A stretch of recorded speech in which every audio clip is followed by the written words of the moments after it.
নমস্কাৰ, my name is Pranjal Hazarika. আপোনালোকে চাই আছে প্ৰাঞ্জল এডুকেশ্যন। যদি ভিডিঅ'টো পোনপ্ৰথমবাৰৰ বাবে চাই আছে, প্লিজ লাইক কৰিব, কমেণ্ট কৰিব এণ্ড শ্বেয়াৰ কৰিব। আৰু যদি কোনোবা ভণ্টি বা ভাইটি অথবা কোনোবা বন্ধু আছে বা বান্ধৱী আছে, তেওঁলোকক ভিডিঅ'টো শ্বেয়াৰ কৰিব। ঠিক আছে, চ' আমি আৰম্ভণি কৰিম আজিৰ যিটো আপোনাৰ MCQ আছে, চৰিণ বৈশ্য ছাৰৰ জিকেৰ পৰা লৈ আহিছোঁ কিছুমান এনভাইৰনমেণ্ট আছামৰ মষ্ট ইম্পৰ্টেণ্ট জিকে কিছুমান, যিবিলাক হয়তো আগন্তুক DME তথা APSC তথা যিকোনো এক্সাম অসমৰ তাত অহাৰ সম্ভাৱনা আছে। চ' প্লিজ ভিডিঅ'টো সম্পূৰ্ণ চাব, আৰু যদি প্ৰথমবাৰৰ বাবে চাই আছে ছাবস্ক্ৰাইব কৰিব। ঠিক আছে, তো আমি আৰম্ভ কৰিব। এনভাইৰনমেণ্ট অফ আছাম, ইয়াৰে কিছুমান ইম্পৰ্টেণ্ট কুৱেশ্যন মই লৈ আহিছোঁ বাছি পেলাই। প্ৰথম কুৱেশ্যনটো হ'ল, which type of forest is extensively found in Assam? অসমত কেনেকুৱা ধৰণৰ অৰণ্য পোৱা যায়? ঠিক আছে, অসমত কোনটো অৰণ্য বেছিকৈ পোৱা যায়? ইয়াতে আমি দেখিবলৈ পাইছোঁ tropical evergreen, tropical semi evergreen, tropical deciduous, tropical grassland. ইয়াৰে ভিতৰত শুদ্ধ যোনটো অপশ্যন হ'ব সেইটো হ'ব option B, tropical grassland, tropical deciduous. কেতিয়াবা কিন্তু আমাৰ মিষ্টেক হৈ যায় ট্ৰপিকেল গ্ৰাছলেণ্ড আৰু ট্ৰপিকেল ডিচিডিয়াছৰ মাজত।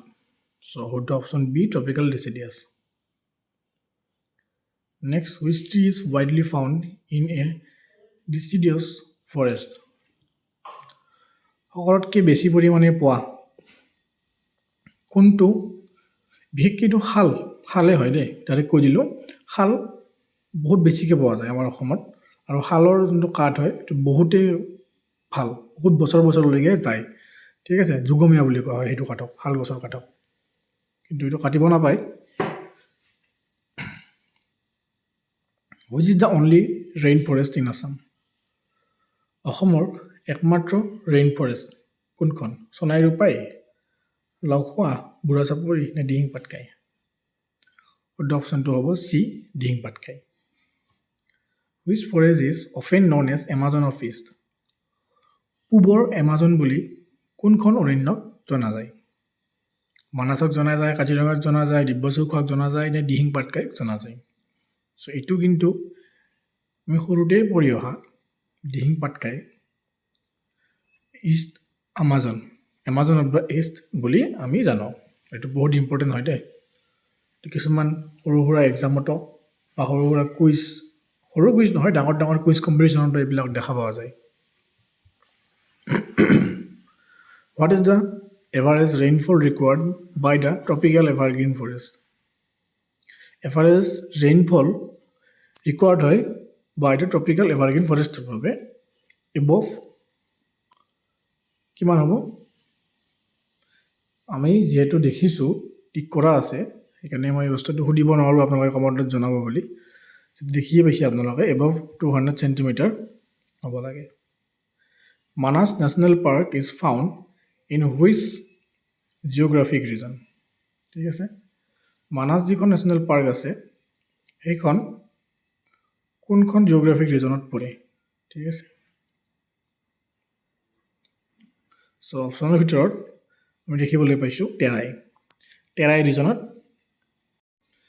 Next, what is the total area covered by the tropical deciduous forest? Tropical deciduous ফৰেষ্টে কভাৰ কৰি থকা টোটেল এৰিয়া কিমান? ইয়াৰে ভিতৰত শুদ্ধ যোনটো অপশ্যন হ'ব option A, 14,788 kilometre square, 14,788 kilometre square. কেতিয়াবা আমি এইটো কনফিউজন হৈ যাওঁ দেই এইটোৰ লগত, 14,200 কিলোমিটাৰ স্কুৱেৰৰ লগত, কিন্তু এইটো হয়, সদায় মনত ৰাখিব 14,000 আছে, পিছফালে দুটা 8 আছে, 14,788 এইটো ট্ৰপিকেল ডিচিডিয়াছ ফৰেষ্টৰ total cover area. Next, the fauna of Assam has affinity with which group? ইয়াৰে ইণ্ডো বাৰ্মিছ হ'ব নে ইণ্ডো অষ্ট্ৰেলিয়ান হ'ব নে ইণ্ডো চাইনিজ হ'ব? শুদ্ধ অপশ্যনটো হ'ব ইণ্ডো চাইনিজ। ঠিক আছে, চ' নেক্সট আহিলোঁ, wildlife sanctuary has been named after the important animal found here? So' ইয়াতে সুধিছে কোনখন ৱাইল্ড লাইফ চেঞ্চুৰী, ৱাইল্ড লাইফৰ অভয়াৰণ্য ইয়াতে নাম দিয়া হৈছিলে, তাতে এটা জন্তু বেছিকৈ পোৱাৰ পিছত। সেই জন্তুটো কি আছিলে? শুদ্ধ অপশ্যন হ'ব গিবন, ৱাইল্ড লাইফ গিবন। ঠিক আছে, কেতিয়াবা অপশ্যন ৱাইল্ড লাইফ গিবন বুলিও থাকে। What is the scientific name of শাল ট্ৰি? শাল গছৰ চাইণ্টিফিক নাম কি ইয়াতে সুধিছে।